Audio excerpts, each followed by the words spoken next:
contains many talented musicians, yet only a few stand out from the rest. We call these men and women rock stars. Kurt Cobain of Aberdeen, Washington, is one of these rock stars. Ever since I was 14 years old, a freshman in high school, I have been nothing short of obsessed with Nirvana and Kurt Cobain. I have read many books, read many articles, and listened to his music countless times. It would be an honor for me to convey my knowledge of Kurt Cobain to you all, so that you may know essential aspects of his life, such as his childhood, his rise to success, his fame with Nirvana, and his eventual death. Kurt Cobain was born on February 20th, 1967, to Donald and Wendy Cobain. He has one full-blood sister named Kim Cobain. Donald was an auto mechanic, while Wendy was a cocktail waitress. They became divorced when he was 7 years old. Kurt Cobain attributes much of his depression to this divorce. At school, Kurt Cobain was an outcast. He was very antisocial. He stuck to mainly arts and music subjects and stayed away from people. He even said, quote, "I wouldn't be surprised if they had voted me most likely to kill everyone at a high school dance," which I found at nirvanaclub.com. As far as music goes, he also said, quote, "I could not find any others who were like me and could bond over these types of music," which I also found at nirvanaclub.com. Because of these music interests, Kurt Cobain eventually desired to be in a band. Before Nirvana, Kurt Cobain jammed with many different bands, even forming one of his own bands named Fecal Matter. This band only released one demo, which came out in 1985. One of the people Kurt jammed with the most at this young age was Chris Novoselic, the future bassist of Nirvana, which I found out at burntout.com. Nirvana was formed in 1988 and released their first album in 1989 called Bleach.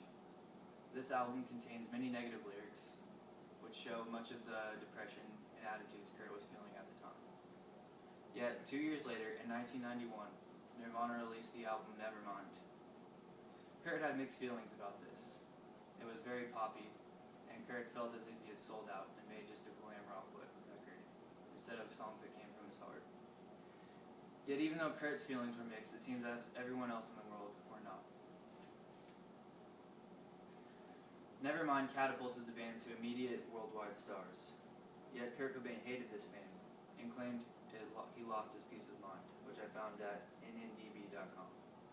Kurt dealt with the fame very poorly, turning to drug usage and antisociality, which I found at slate.com.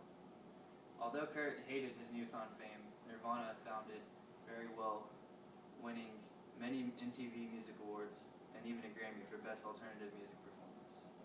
In 1991, Kurt found his love of his life, Courtney Love. They bonded over heavy drug usage, although both were rock stars. In 1992, they had a child named Frances Bean Cobain, where I found at biography.com. Much of the public disapproved of their relationship, even some making up theories that Courtney actually killed Kurt instead of suicide. In 1993, Nirvana released their third album, In Utero, which contains many dark elements. One song, Milk It, containing the lyrics, "Look on the bright side of suicide."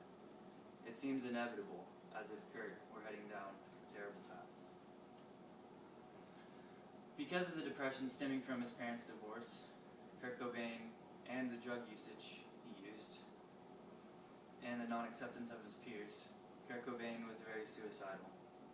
He used heroin to cure his stomach problems, which affected his moods majorly. He didn't even want to talk to any of his family or his band members. On April 8th of 1994 in his Seattle home, Kurt Cobain was found dead from a shotgun blast to the head. He left behind a band, millions of fans, a wife, a daughter, and a legacy. Although it would seem to most people Kurt Cobain had everything, he had nothing. I hope now you have a more educated view on Kurt Cobain and Nirvana. And I hope that you realize that although Kurt Cobain's mind and body are gone from this earth, his legacy still lives on.